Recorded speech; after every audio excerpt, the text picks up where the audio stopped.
Hello and welcome to the Hot Dog and Handshake Pro Wrestling Show. I'm your host, Jayden and Shane. Joining me is my co-host, Shane Price. Shane, how you doing this week?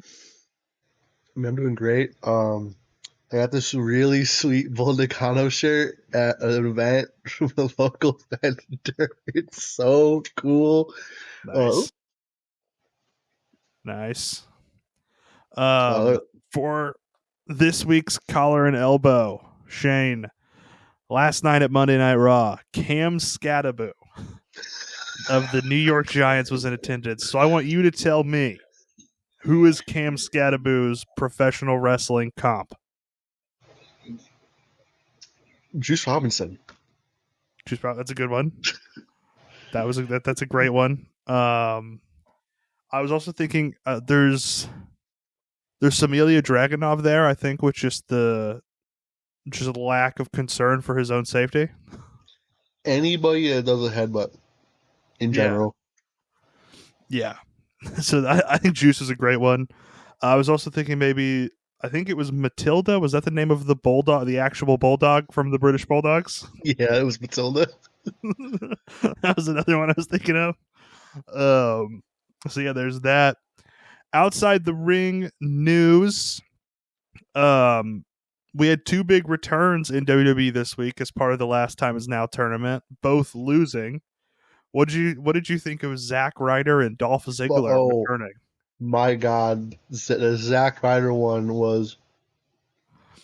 It was hilarious. A spit in the face. It literally goes back on every single thing he's ever said in his life, pretty much. He said he'd never come back as Zack Ryder. Mm-hmm. And he did Recently, that. he said he doesn't need WWE or AEW. Well, he's a one-off, so I guess he doesn't still. Yeah. Well, but except for they're selling his merch now, so maybe he does. I'm sure he's getting some commission off that. I guarantee you, he signed the Legends deal just to get a figure. Mm-hmm. Because there's no way he didn't. That's not why he did it, dude. There's no fucking way. I'll be honest. Zack Ryder was cool. That was fun. I mean, I like Matt Cardona, the wrestler. He's. Mm-hmm. I laugh at him for coming WWE after everything he said, but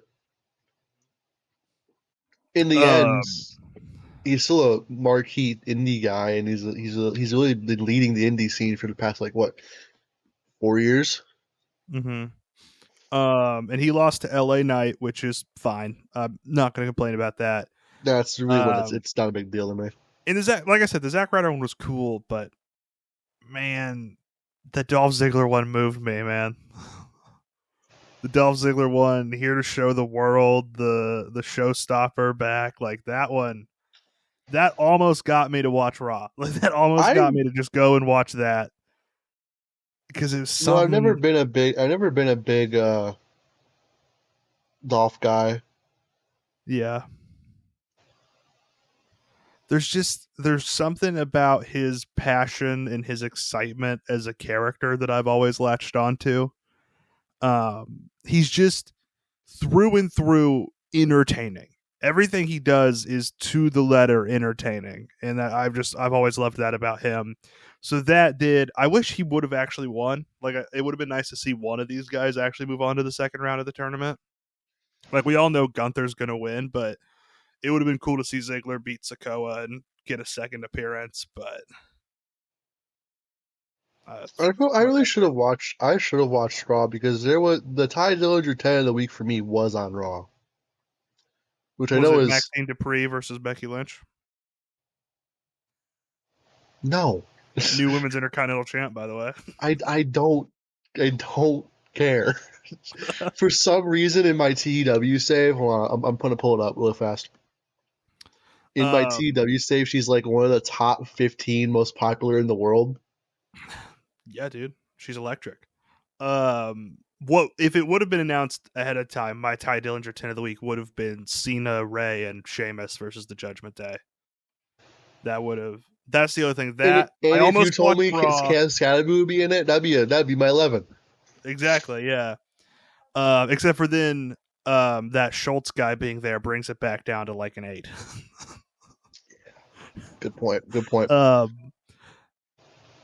That was that in Ziggler returning almost made me watch a little bit of Raw last night. Almost made me break my edge from not watching WWE. Javon Evans and Gunther. That too. That too. That Javon Evans and Gunther could have been the greatest match of all time if it wasn't WWE. Okay, but why was Gunther wearing a bathrobe? He had that shit on. I guess. It's a throwback, man. You got the old theme back, thank God. Yeah, the old theme, awesome. I did love seeing that. I saw that clip. Yeah. Anything else from Raw you wanted to talk about? No, I didn't watch any of it. I was too busy working. Yeah. Other news here, we have JDC from TNA, most commonly known as Fandango, announces that he will retire at TNA Genesis, which I believe is in January or maybe early February. I mean, it's What do you what, think like of this? 20. That's a 20-odd something year, something like that. Yeah, something like that. He's been over, which is, as a wrestler. yeah. I mean, The big thing in America is to get over. Hey, 2013. I was doing the da da da da da da. I was on da, TV doing the fucking. You were on TV doing it? Yeah, I was on TV doing it. Don't think we saw him live, so there's probably not a chance of that. But Monday Night Raw. I want to say like 2013, obviously. But the most important work of his career was in the SmackDown Live era as part of the Fashion Police. Those were that and his NXT season was pretty good too. Yeah, like the Fashion Police, the Breezango on SmackDown was so funny. I looked forward. That was the thing I looked forward to most on SmackDown every week. Who was their top who was their top rivals that era? I think they were feuding with the Ascension during yeah. During the Fashion Police thing, and they were doing like they were doing like a Twin Peaks ripoff. It was really like weird. Law and Order Twin Peaks. I loved that shit so much. Yeah, it was so good. So yeah, shouts out to Fandango. I hope he has a happy retirement. Seems like the kind of guy that'll probably go into some sort of training new wrestlers. For sure. I could actually see a Breezango training facility being pretty well off. Breeze and Sean Spears own a training school together in Florida. So maybe he'll join that. Yeah, because a lot of indie guys don't have really good characters. So we do have a segment that comes up every once in a while. This is the LOLTNA moment of the week. Shane, you want to explain? Do I want to what? Do you want to talk about you know what it is, right? Oh no! No! Please don't tell me it. Oh, God. I'm telling you, it involves the most prestigious title in their company. I don't want to talk about it. So this week, Mike Santana, who's been having a hell of a year, really gathered a lot of momentum as a TNA guy, and not just that, as a TNA guy who really hasn't feel like he's involved himself a lot with the NXT side of things. Like he really has mostly been a TNA guy. It's been refreshing. People have wanted the title on him the whole time. It was on Trick Williams for a while, NXT superstar Trick Williams. And he finally wins it at the biggest show of the year, Bound for Glory. And what do they do 4 weeks later on a random TV? They have Frankie Kazarian roll him up. So just some context for all of you out there. Imagine if after WrestleMania 30, Daniel Bryan's the champion, big, huge moment, right? And just 4 weeks later, I'm trying to think of a comp here. Just 4 weeks later, no, your comp's gonna be wrong. Here, Shelton. Well, no, because that may be fun. Shelton would have been fun. Shelton's not a good one. Like Daniel Bryan, and then Like 2014, Jack Swagger rolled him up. no, that's mean to Kazarian. I think Oh, it's not. that's mean to Kazarian. I'm thinking, who's somebody from like Attitude, Ruthless Aggression era who doesn't necessarily need to be world champion, was a mid card guy. You know, was impressive though, was liked. You know, it's like if Daniel Bryan wins the title 2014 WrestleMania 30, and then Chavo rolls him up and wins the title 4 weeks later. That is what this is. Hey, respect 5-time X Division champion. Back in the good days. Yeah. I don't know. I'm just saying, like, this is an insane decision, is what I'm trying to put out. Like, trying to explain He here. won in less than a minute, and then there was a pay-per-view the next day With no world title match. with no world title match. What is wrong with TNA? I don't know. They can have all the partnerships in the world. They can benefit from they can get the biggest TV deal, right? They could be on whatever. Like they could be on ESPN every Thursday night.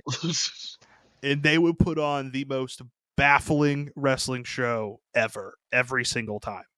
They need Jeff Jarrett. The company has not been good since Jeff Jarrett sold it. Mm-hmm. That was in 2015 is when he sold it. You get rid of really, all of his it hasn't been good since like 2009.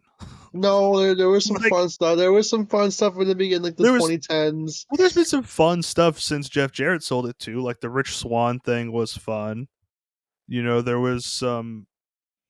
There was the Billy Corgan thing in 2016. That sucked. Yeah, there was the final Dixie Carter thing. TNA should have died several times, but somehow keeps living. You see, the problem is you didn't grow up with 2000s and early 2010s TNA. I did. That's the problem. Yeah, but I've seen it, and I've seen it. It's a once great company that has somehow not died so many times. This is my late 90s WCW, early 90s WCW is TNA. It's like 2010, 2013 TNA. Minus AJ Styles. Okay. Any AJ Styles thing at the end of his run? Yeah. I don't know. It's just TNA has somehow avoided the Grim Reaper time and time again, and will continue to, because they are now somehow a subsidiary of the World Wrestling Federation. Well, subsidiary. They're doing this for free. Yeah. Yeah, I guess subsidiary isn't a good way to put it. They're now the bitch of the World Wrestling Federation. Like they are now essentially owned by the World Wrestling Federation without it getting any sort of benefit out of it. Need to bring back 6 sides. Yeah, that would be interesting. And maybe fire Ace Steel. When was Ace Steel ever been in a peak of a company? Maybe the whole creative team needs a reworking here. Maybe it should just be Ace Steel. Maybe. What if? I mean, a little tangent here. Did you know from 2011 to 2018, 2018, that Ace Steel was based out of Kansas City, Missouri, and exclusively wrestled in Kansas City, Missouri? I did not know that. No. I would say in those years, I'm going to be honest with you, I'm not sure I really knew who Ace Steel was until he bit Matt Jackson or whatever the hell happened. God fucking bless him for doing that too. We could have saw him face Jeremy Wyatt. We could have. I'm still good. But yeah, I'm pretty sure that's when I first found out who Ace Steel is. was from the brawl out. He needs to bite him. He needs to bite somebody again. God damn it! Yeah, he needs to bite Matt Hardy or something.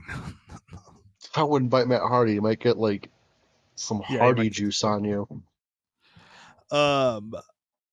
You want to talk AEW Blood and Guts? Special 2.5 hour episode of Dynamite this week. Yeah, And you know what? it kicked off with the women's Blood and Guts. What were your thoughts? It was fine. It wasn't. I mean, I'll give Sky Blue credit is due. She took blood and guts quite literally. MVP. She was the MVP of the match. Yeah, no, definitely MVP goes to Sky Blue. I really liked that they took advantage of. I guess I took advantage, like the way they differentiated their Blood and Guts from anything the men have ever done. Like with Julia and Tekla climbing through the cage, like the bars of the cage. Did you say Um, Julia? Oh, Julia Hart. Oh my God. did you think of Julia like Julia? I'm thinking of freeing Julia from the hell it is the Fed. Yeah. Yeah. No, Julia Hart and Tekla climbing out of the cage. I thought that was really awesome. I did kind of feel like there's a reason 5-on-5 is kind of our max for war games type matches. I think 12 people was just a bit too many people to have in the ring, I mean, and to really all two weren't doing anything half the time anyway, so it yeah. really wasn't. It really was fine. And then the finish with everybody. What do you think of the finish with everybody beating up on Mina Shirakawa and Tony Storm being the one to quit? I think that Tekla was Tekla beating up Mina Shirakawa, or was she holding it back?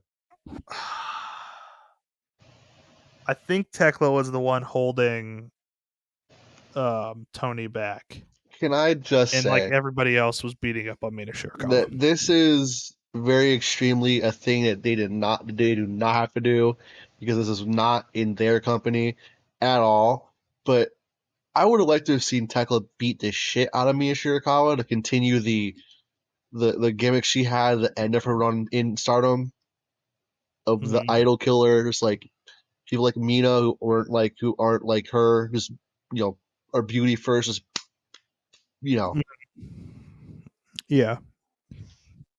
yeah, that would have made sense. But yeah, I think I thought it was really good. I thought they did a great job. I was really excited with it. Again, 2 people too many, but it was still very good. What did you think of Hangman and Powerhouse Hobbs? I loved the finish to this one so much. I thought it Dude, was a very Hangman creative spot. throwing Hobbs off the from like the stands onto that table full of electric equipment was insane. Also, That was Hangman getting beat the fuck up. yeah, It kind yep. of makes me think: are they gonna shock the world, or they're not? But it'd be so baller if they did. A little preview for our predictions later.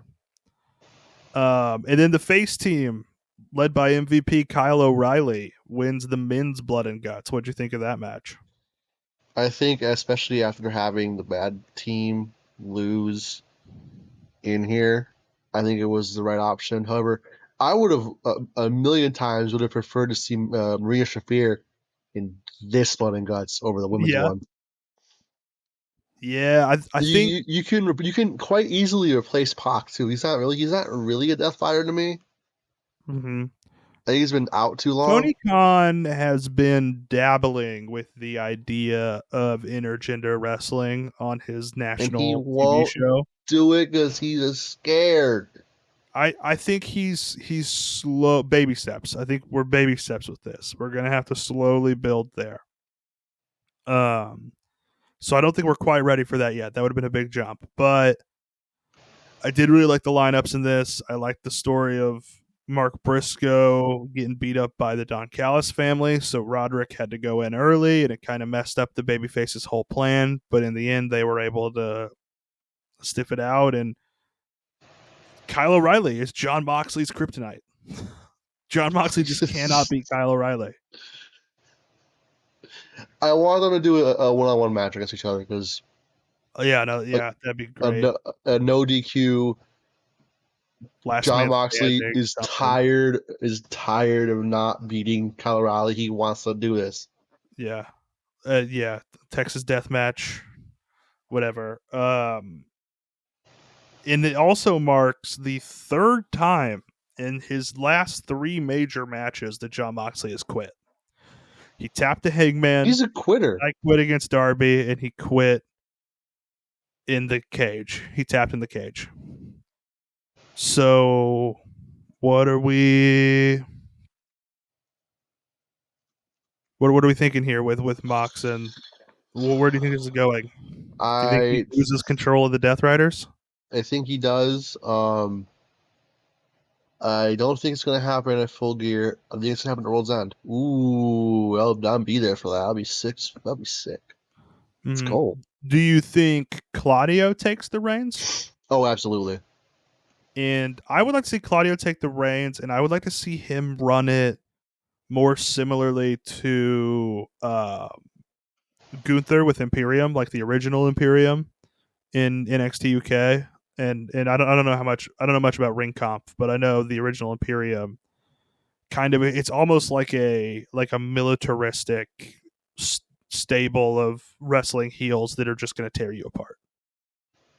Well, Ring Comp and Imperium were like kind of a little different, where they viewed their wrestling as the correct wrestling way, and that is sacred. I'm not saying do exactly that. I just think more like that, where it feels. No, I see your point. I get like that. Moxley with the Death Riders, it's felt like a pack of wolves, right? Like he is the leader, but they are attacking like a pack of wolves. I would like to see it more. I don't know. There's something more like cerebral and strategy. Like that just feels more like Claudio's vibe. I don't know. It'd be really interesting to see Claudio get a sustained top of the card push too. He deserves. He definitely deserves. Yep, absolutely. I mean, he really. I mean, I guess he has won a world title. He's been Ring of Honor world champion, but I would love to see him find a way to be the guy that beats Hangman at some point. Do you want to predict Full Gear now? Yeah, might as well. All right. So as of this recording, we have 7 matches announced for Full Gear, and so of course that means you have 7 max confidence points. So our first match, remnants of the Blood and Guts match, we have Pac versus Darby Allin. They've been pushing Darby hard. There's no way. I don't think he's gonna lose here. Yeah, not the Pac. No offense, Pac. How many points are you gonna put on it? 5. I also did Darby for 5. You know, it's funny. I don't think I went to my TW save, but in that save, Pac's like a jobber who I've suspended twice. Nice.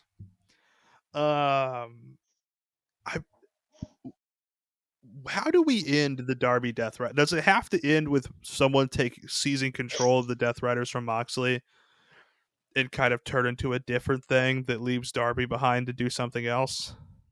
I think so. Okay. Because I don't see him getting a title shot anytime soon.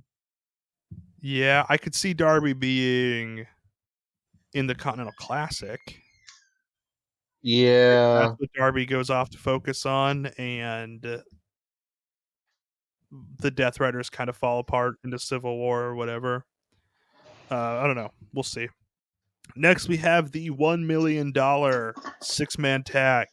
Josh Alexander and the Young Bucks versus Kenny Omega in Jurassic Express. God, it'd be so fucking funny if Josh Alexander and Kenny and the Young Bucks won, but the Young Bucks got like a frivolous amount of the $1 million. Yeah, Don Callis takes a huge cut out of it. Oh, it'd be so funny. Yeah, And I think because it's so funny, I think it's what they're gonna do. you're gonna go Alexander and I'm gonna go Don Callis family, pretty much the Don Callis family. I think they're not going to. They're not going to. I think Kenny Omega's going to be the least beat up person in the match, and that's why Don Callis takes a big ass cut from it. But we'll see. How many points are you going to put on it? Probably 2. This is crazy. You've copied exactly what I've done. Back-to-back picks. I do this ahead of time. So I did Alexander the Bucks for 2. I really was 50-50 on this. I just picked them because I had a lot of baby faces winning later in the night. So I just threw in a heels here. That was my whole idea. Next, we have my favorite match stipulation in wrestling today, the Casino Gauntlet for the AEW National Title. Announced so far, we have Shelton Benjamin, Bobby Lashley, Kevin Knight, Mike Bailey, and Ricochet. So who is your pick? It doesn't have to be one of them, obviously. It could be somebody else. Well, the problem with the Casino Gauntlet is when I guess it's somebody else, I'm usually in either like very close to being on the money or not being on the money. Because didn't I guess that a surprise entrant in it would be a Joshi, and I guessed the wrong Joshi. Yeah, I think you did that. Yep. That being said, I think it's time. I feel like I don't think he's been built up enough for real. So I think it's gonna be. I think realistically it's Ricochet, but it's not who I want to pick. Who do you want to pick? I want to pick Mike Bailey, but I just don't know. Don't think so. Okay. So you're going to go I'm gonna Ricochet? go Ricochet for. Let's go with like 3. Okay. I picked someone not announced and somebody we've been talking about quite a bit today already. I picked Claudio Castagnoli for 1. I think I like he'd be that a pick. really interesting guy to go around, and he has history with CMLL. There's a lot of guys in New Japan he would match up with really well. It'd be interesting to see him go all around. Speedball hasn't gotten a nice. Bobby Lashley would be fun. Oh my god, Bobby Lashley in New Japan. Holy shit. Speedball hasn't gotten a big Bobby Lashley just in the run. ring with fucking Oleg Bolton, dude. In the dome. Speedball hasn't had a big Japan run since he got unbanned from the States. I'd like to see that too. Mm. Next up, for the TNT title and Mark Briscoe's membership in the conglomeration, we have a no disqualification match between Kyle Fletcher and Mark Briscoe. Again, if Briscoe loses, he has to leave the conglomeration and join the Don Callis family. Mark Briscoe has to win this. You going Briscoe? I will be heartbroken if Mark Briscoe loses this. Yeah. So how many points are you gonna put on it, real quick? I want to say high points, but I'm a little concerned that they're gonna ruin. They're gonna ruin me. Well, you have 1, 4, 6, and 7 left. I'll do 4. Okay, I went Briscoe for 3. No, I can't. My heart won't let me pick again. Mark Probably going Briscoe. to be Kyle. Kyle's probably going to win, and I hate that. But my Mark heart Briscoe cannot. has to win this. I just cannot pick for Mark Briscoe to leave the conglomeration. I just can't let myself. I can't let anybody leave. We all have to be conglomerating forever. Yeah, conglomeration for life, faux life, right? So, all right, yeah, we're going Briscoe there. Although it would be kind of funny if he joined the Don Callis family and just didn't change at all. just annoyed the shit out of them. So I was like, fine, you can go back. Please go back. Yeah, that would be great. Next up for the AEW World Tag Team Championship, we have Brodito versus FTR. I don't think it's time to take the belt off of Brodito quite yet. I don't think so either, but I think they might do it. It is FTR. Yeah. I think they do it. I think Stokely Hathaway will do something funny with it. So, bonus points. Yeah. So you're going FTR? Yeah, go FTR for 1. For 1. All right, I went FTR for 4. This is kind of the opposite of the last thing. my heart wants Brodito to win, but something in the air feels like they're going to put the belts back on FTR. So They're gonna put the belts on Stokely. Give me Stokely for one. Stokely for one. Next up, we have the women's world title match. Chris Statlander versus 13 belts Mercedes Moné, but she doesn't have the one she wants the most. Does she do it? Does she get her hands on the AEW women's world title? No. Okay. So you're going Statlander. Stat for 7. For 7. I went Stat for 6. So I imagine we're same picks, just flipped on these last two matches, because next we have Hangman Adam Page, Samoa Joe, and a steel cage for the AEW title. Who you going with for 6 points? See, I'd love if they put the belt on Joe because I love Samoa Joe. But yeah, you're not doing this to Hangman that soon. It's not happening. Mm-hmm. So you're going with Hangman? Going with Adam Page for 6 points because Hangman is they messed it up once before, but that was when they had CM Punk, and Punk was selling out arenas on rumor alone. So him not having a title like the first 6 months would be an outrage. Mm-hmm. Yep. All right. So that concludes it. That is our picks for Full Gear in 2025.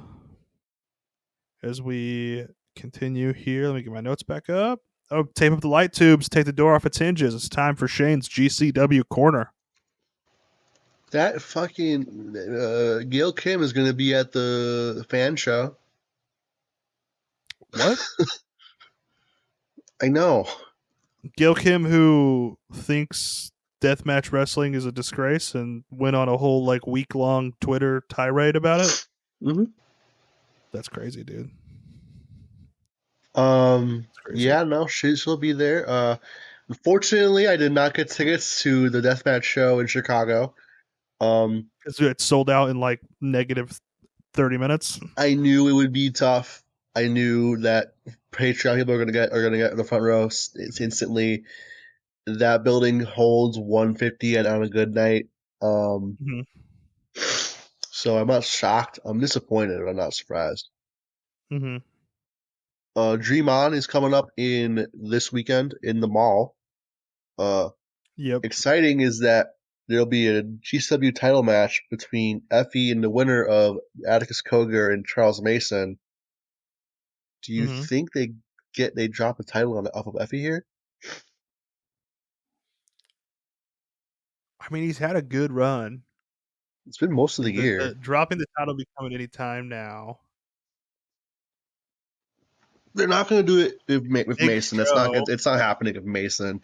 If they do, it'd be the Atticus and a lot of the deathmatch fans of it, especially because that would give them a title match on the Chicago show.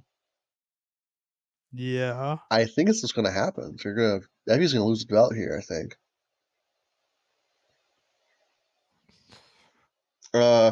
Matches that are more up your alley. Okay. Rhino and Tommy Dreamer. Ringo Loco is about to be said. Yes, Ringo Loco has a match. Yes. Every time it starts with up my alley, Gringo Loco is involved. Gringo Loco has a match against a former WWE superstar in one of your favorite WWE matches. Gringo Loco versus El Torito? Yep. Yeah.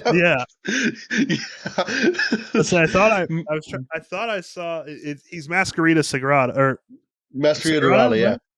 Dorada, yeah. Say, I thought I saw something about this. And then when you said matches, I was like, oh yeah, WLC. Yeah, this is actually happening. It's going to be. I can't wait to see it. Honestly, I don't know how it's going to work, but I bet you it'll be awesome. Kind of up your alley, kinda, is Rhino and Tommy Dreamer versus Bear Dozer, Bear Bonson, Matt Tremont.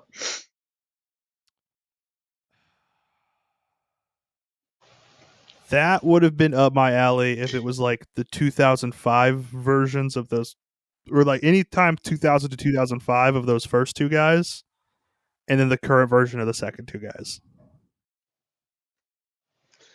The rest of this show doesn't really seem like you're gonna really enjoy it much if you weren't in person. Maki Ito versus Zeta Steel, Beastman, Sam Stackhouse, Janela, KJ Orso. I mean, that'll be fun.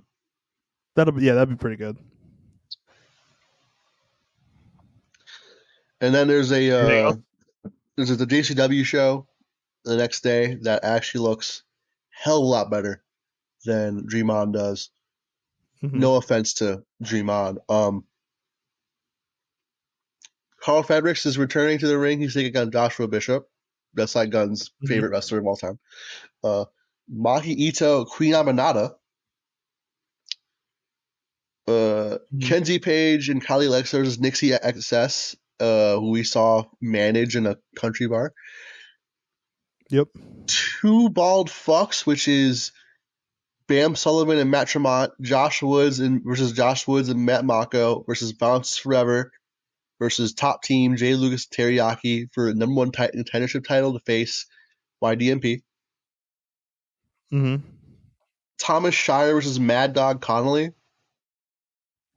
Okay, that'll probably be pretty good. Adam Priest, Darian Bankston versus Ryan Clancy and Tony Deppen. And YDMP takes on DPW's world champion LeBron Cozone and Manny Lowe. To me, that looks better. Yeah.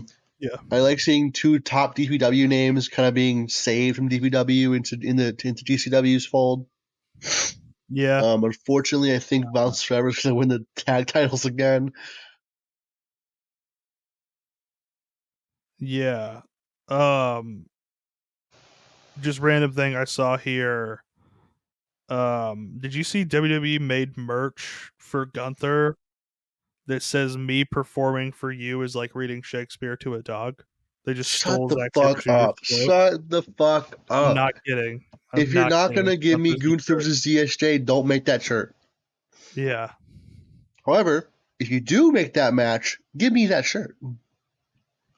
Dude, that man, that would be incredible. Anything else from GCW? Nothing from this week. Looking forward to those two events. As I said, I really do think that we're going to see something a lot more exciting on the 23rd or 22nd, but you should probably check out G-Mon. It'll be a big show. Last year, Ricky Starks came in for 5 minutes and got banned. So you never know what's going to happen. Yep. That is true. Who's going to come in for 5 minutes and get banned this time? Danhausen. Danhausen. Yeah, potentially. Let's see. Next up. Oh, HDH League. That's next. Before we get into it, I do have a question because when we were making this league, we said that as things come up, we may award bonus points for various things. And one of the examples I gave was the WWE Shop top sellers, and we have that list for this year. So I propose, do you think that the people on that list should get 3 bonus points for being on the list? Wouldn't that just make that would give Joka like 12,000 points, would it not? He's not going to catch up, man. It's not something we got to worry about. Yeah, sure, why not then? Basically, I think nobody has Punk. So Cody, Cena, Penta.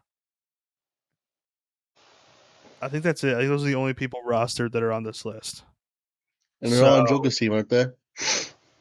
Do I have Penta? I have Penta. Cody and Cena are on his team. Let me see. Let me make sure. Nobody else. Yeah, I'm not seeing anybody else on this. Well, Alexa Bliss is on the list, and he has them as Bliss and Flair. So do you count? Do you count that? I guess. Okay. So Cena, Rhodes, Cena, Bliss. Let's see, Gunther's not on here, so you don't have anybody. And then I have Penta and Dragunov. So that's it. Okay. So 3 bonus points to Penta, who was on my bench, so it doesn't actually affect the game in any way. And then 3 bonus points to Cody, to John Cena, and to the team of, let me see, Alexa. Where's Bliss and Flair? Oh, here we go. The team of Alexa Bliss and Charlotte Flair. So 9 more points to Joka this week. Puts him still in third place at 17.72 points. I was in second place with 21.75. Shane, you were in first place with 32.75. Behind top scorer with 8.75 points, Taiji Ishimori, who got even more ridiculous this week. I love when he gets ridiculous because it's like 5 points minimum. Yeah, it's crazy. We should have considered that, or you should have considered that. Yeah. Next season we're gonna have the ridiculous rule where like only 4 matches count. Yep. So for mine, I just want to make a couple of substitutions. So even though I'm technically in first place in the thing, I'm just going to go first. I'm going to move Leon Slater into my high flyer spot, moving Ricochet to the bench, and then I'm going to drop Tony Storm to the bench, and I'm going to move Penta up into the flex. What do you want to do? I think I have to make some moves. Hold on. No, my tag leagues are still going on, so I'm good with those. And the New Japan World Tag League starts this week. Yeah, my 2 tag spots are number 2 in their block and number 1 in their block. So, but the blocks are over. No, they're not over quite yet. Okay. So then I'm going to keep mine in the way they are. Mm-hmm. I am going to move Tekla and Mina to the bench. Okay, who are you going to bring up in? Effie and Billy. Mina for Effie, and then Billy and Tekla. Okay. I think I'm good. I think I'm good. Okay, yeah, I think I'm going to stick with what I got too. I just wanted to make a couple substitutions from the bench, but all right, we'll see how it goes into this week of HGH League. Next, favorite things of the week. So this, of course, the segment where I hand out the gold, silver, and bronze hot dog. Shane hands out the gold, silver, and bronze handshake. Shane, what is the bronze handshake this week? It's gonna be Hangman versus Powerhouse Hobbs. Okay. Mine. My bronze is going to going to go to John Moxley on commentary on Collision this week. I thought that was really fun. He's always really fun on commentary. What is the silver handshake? It's gonna go to Women's Blood and Guts. Women's Blood and Guts. I couldn't differentiate any of these. I thought it was a great time all the way through. So I gave the silver just to the entire episode of Dynamite. You know what? I'm gonna give both Blood and Guts matches silver then. Actually, I think about it. Okay. Yeah. Okay. I forgot. I couldn't give it all to AEW. Yeah. Fuck. Actually, you know what? One more change. I'm gonna give Dynamite silver. Okay, so just same thing I did. Entire Dynamite silver. My bronze is gonna be Takumi Iroha and Benny versus Red Energy. Okay, Iroha and Vinny versus Red Energy. Yeah. Okay, and then what's your gold? Suri versus Big Hash. Suri or Suri. Suri, okay. Suri versus Hiro Hashimoto. versus Hashimoto. I will give you my login to watch that match. All right. So professional wrestling is about feeling emotion. It's really just like any art form. And this week, nothing made me more emotional than Rey Mysterio's Players Tribune letter to Eddie Guerrero. So I'm giving my gold to Rey Mysterio for writing that letter and publishing that. It was, if you haven't read it, it is a heart-wrenching, beautiful letter to his best friend who, and it was published on the 20th anniversary of Eddie's death, which was earlier this week. So yeah, that's my gold. I think everybody should read it. It was just a heart-wrenching time. Like, it was just so beautiful, and so that's my gold hot dog. Picking it back up here. Lightning round. This is where I will tell Shane what matches we are going to see this week, and he will give me on a scale of 1 to 10 how excited he is. We don't have anything announced for Collision yet, but for Dynamite, we have Marina Shafir and Megan Bayne versus Ty J in the AEW Women's Tag Tournament. Good 6. Okay. What about Alex Winza and Riho versus Mina Shirakawa and Toni Storm? Same, also in the tournament. Look at 8. Okay. Mercedes Moné versus Red Velvet in the Ring of Honor Women's TV title unification match. 4. Okay. And Hangman Adam Page versus The Wrestler Katsuyori Shibata, non-title. Like a 10. That's the title Entertainer League, easily. I know you don't usually do the WWE ones, but just the 2 last time is now tournament matches that we'll be seeing on SmackDown. We got Bronson Reed versus Carmelo Hayes. That'd be fun. Mm-hmm. I guess I'll give it like a 7. If it was Jonah Rock versus Christian Casanova, how would you feel about it? 10.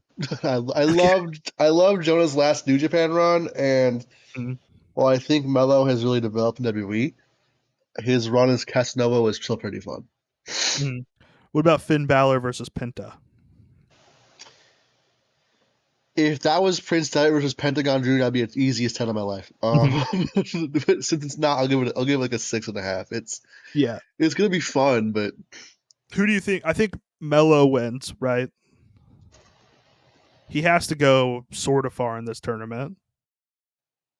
And then I don't know, Balor and Penta, neither of them really have a history with Cena. I think Penta probably wins because Finn Balor does nothing but lose. But yeah, interesting to see. What about DIY versus Fraxium? We're also getting that on SmackDown. That could be fun. Yeah, be really fun. Match recommendation of the week. So this week that I mentioned the 6-man tag with Cena, Ray, and Sheamus versus Judgment Day. That was John Cena's final match on Monday Night Raw. So my recommendation this week is arguably, I probably wouldn't say it is, but it's arguably his best Monday Night Raw match ever. John Cena versus Shawn Michaels from April 23rd, 2007. We actually reviewed this on the Classic show way back in the KJHK era, but that definitely is. I only didn't pick the CM Punk one from Raw because I've already done that as a match recommendation this year. So Cena Michaels Monday Night Raw 2007. They went about an hour, and then classic reviews. I talked about Eddie earlier. In celebration of Eddie Guerrero, we released No Way Out 2004, a review on that, with the night he won the WWE Championship. You guys can check that out. We also have reviews on WCW, ECW, other WWE shows, Ring of Honor, TNA, CZW, New Japan, all over the place. And with all this blood and guts and war games and all that's going on, look forward this week for Wrestle War 1992. That episode will be coming out later this week. A little bit of a short one here from us today, but I think that's nothing else really that needs to be said. So with that, I'll just say enjoy wrestling.